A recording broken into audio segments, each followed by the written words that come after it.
And good afternoon, good evening, I should say, Pitt fans. Mike Vakovcan joined by the guru, Harry Boceris, on another edition of Pitt Panther Talk, sponsored by our friends at the Buhl Agency, 724-443-5610. If you have any insurance needs, house, car, rental property, boats, whatever, give Aaron and his team a call. They have locations all across Western Pennsylvania, Gibsonia, Butler, Warrendale, Allison Park, Mars.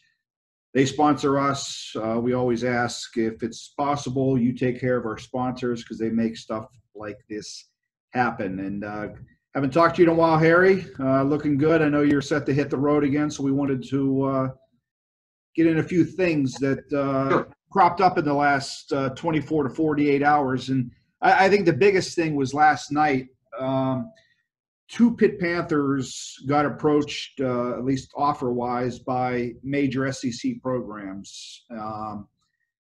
Trevion Stevenson received an offer from Florida, and Khalil Anderson, a guy that I know you really like, cornerback out of Georgia.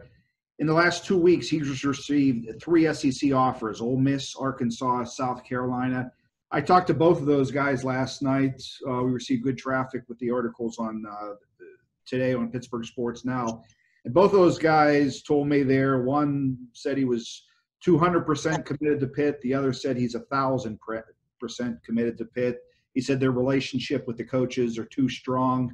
Just what's your general take on these programs now going after these two Pitt prospects, and what's that say about the quality of prospect they receive or they're getting? Well, first, it's not shocking. Both are probably amongst two of the better players in the class.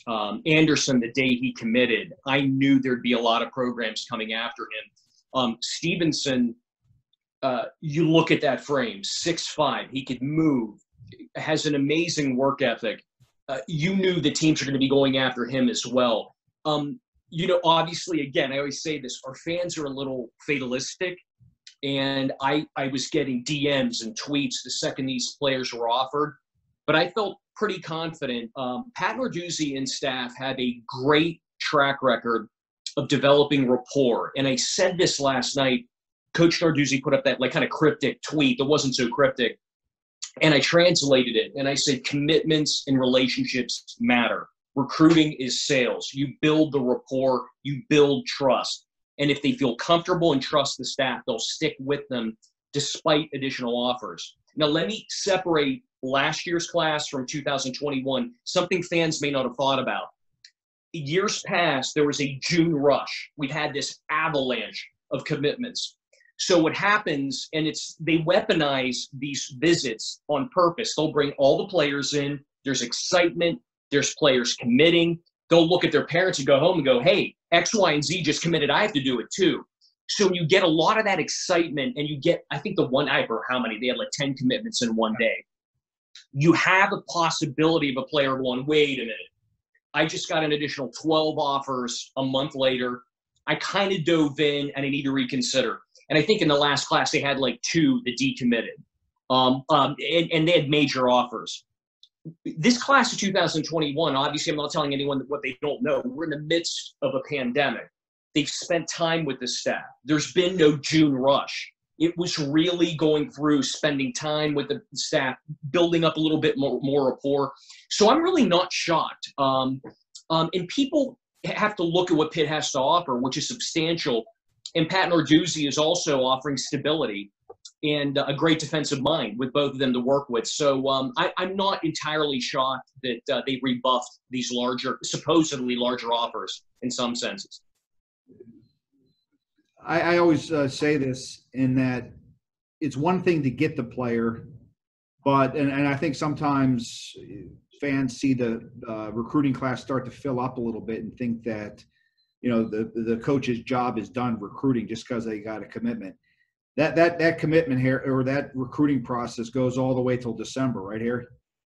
Correct. And I guess the beauty, for lack of a better term, of the 2 letter of intent days is there's less babysitting involved. But from the minute you secure that commitment, you are on top of that player. There's a constant volley of communication, whether it's DMing on Twitter, text messaging, talking to the parents.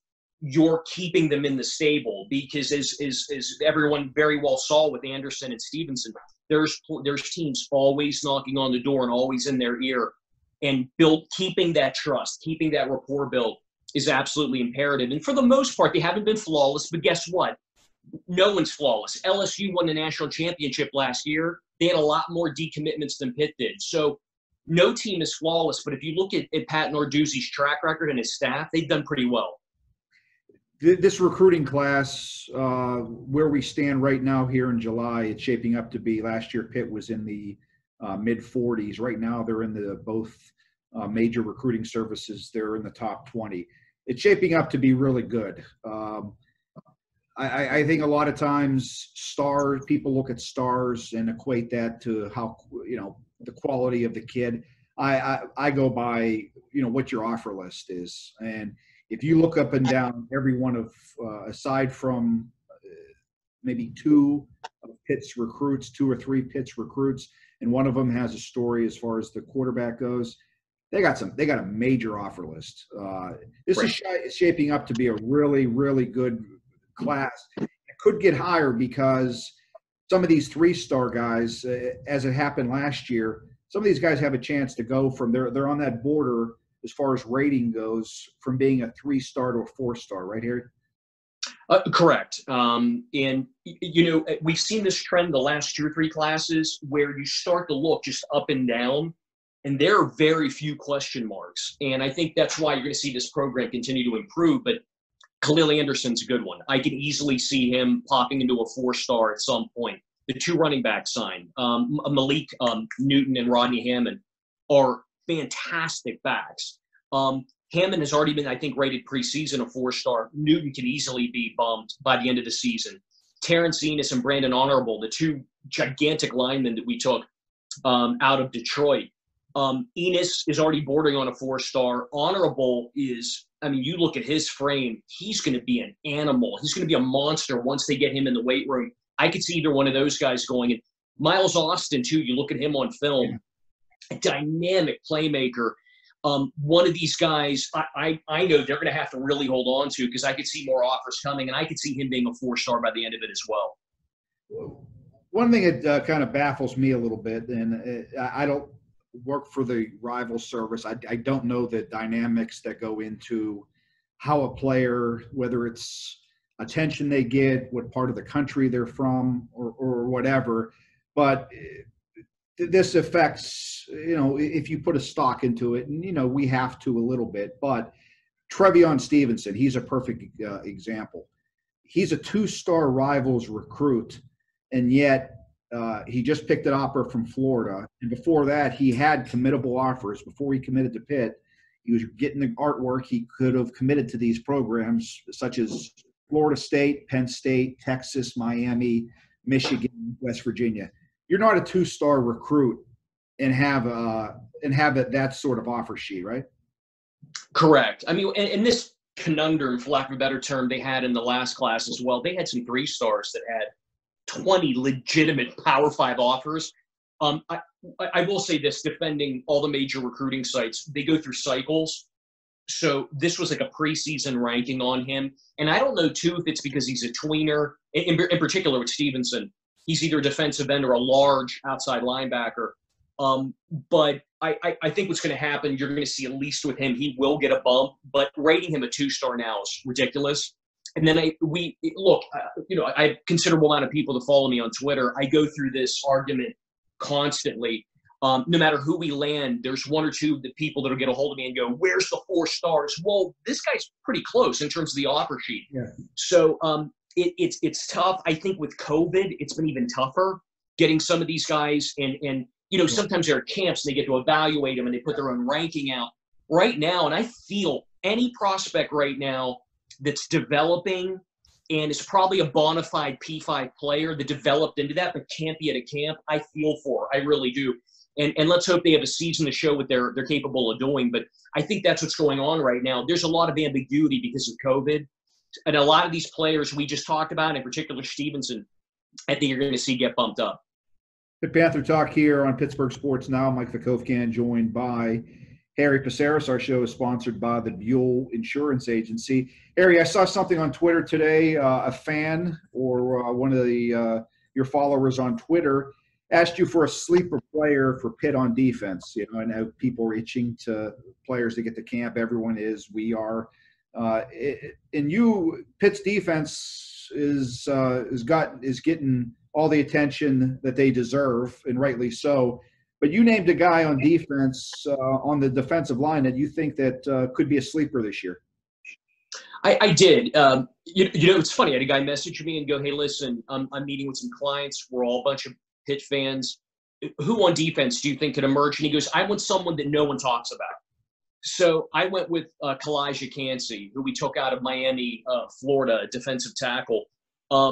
Reminds me, honestly, of a player that Dave Wanstead would covet. Wanstead didn't mind lack of size if they were explosive. Kind of sounds like Aaron Donald, you know, and I don't want to compare the two right now. But Kancey he needed to add weight. He had a good weight. Heard nothing but good things from him from the coaching staff. He's explosive. He's compact. And, you know, beyond our obvious starters, you know, Jalen and potentially Camp, you know, you're looking for some players to emerge in that rotation. And Charlie Partridge really likes to rotate guys in and out. And I think Kancey's going to be one of these guys by the end of the season. It's going to be making some plays, and people are going to know exactly who he is. What about on offense? You know, if I'm going with two fresh faces, you know, I'd have to go with Izzy. It's Abanaconda. I think hopefully you got that right. But Izzy out of New York, the New York Gatorade Player of the Year. We have a lot of bodies at running back, but you know he's at like Curtis Martin size, 6 foot, 205, strong. But boy, is he explosive.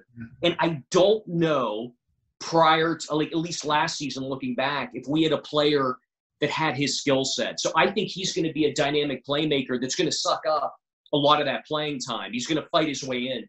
The other one I'll say too, really impressed. Every time I interviewed him, looked at his film, is KJ Wilson. I think he's going to work his way into the right tackle position.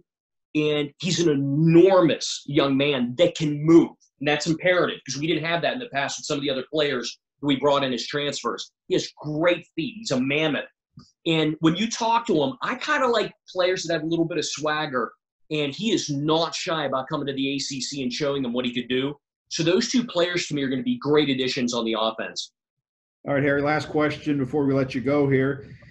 It's in the news. Ohio State and North Carolina today halted workouts, involuntary workouts because of positive COVID tests. The Ivy League today canceled the fall football until the spring. Nobody has this is just an opinion. Obviously, you're not in the know as far as the medical field, as far as what is exactly going on. But, if you have an opinion or a take on, what you see could possibly be happening here come August, September, what's in your crystal ball? Like you said, I wish all of us had the answer. Whatever we're doing right now nationally isn't working. The rates are continuing to escalate. I fear here in Allegheny County and Pittsburgh, we're taking a big step back. At this point, I think there will be some form of a season. I fear at this point, if things don't slow down in terms of the rates of COVID expansion, I think we could be looking at spring ball, which would be extraordinarily awkward. And then we're into the odd questions. If you're a NFL prospect, what do you do? Do you play or do you not play? I think the totality of the seniors or potential draft picks for Pitt would, out of pride. But let me say this. Whatever we're doing as a nation isn't working right now. I believe there might have to be a national mandatory utilization of a mask. I could see that potentially happening. We need to do something to slow the rate of COVID down at the moment. And I don't have the answers, unfortunately. But I do fear that the season could get pushed back. I think it's going to happen. But the question is when. And like you said, I wish I had the answers. Then, Mike, too, there's other questions you have to ask yourself. If you are, I'll throw a name out, Jimmy Morrissey, and Jimmy Morrissey, prior to a big game, is tested positive for COVID, do you then isolate the entire starting offensive line? I mean, there's so many convoluted questions, and I don't have an answer. I do think we will have football in some way, shape, or form. I fear at this point, if things don't slow down, that it might be a truncated season that's pushed back to the spring. Yep. Or the other option that is being thrown out there is, depending on the the test numbers and everything, possibly scrapping the non-conference season and going right into conference play, so that you're reducing the season from 12 games down to 8. So we'll see. Hopefully, as you said, hopefully things get better here in the next month. The problem is you're running out of time as far as teams needing to go to camp and getting themselves physically ready to play. So we will see. But Harry, you enjoy the time off. We'll catch up with you again, and we always appreciate your insight here on Pitt Panther Talk. Thank you very much. I hope everybody's safe, healthy, and happy. Take care. All right, for Harry Paceris, Mike Vakovkan, until next time, so long, everyone.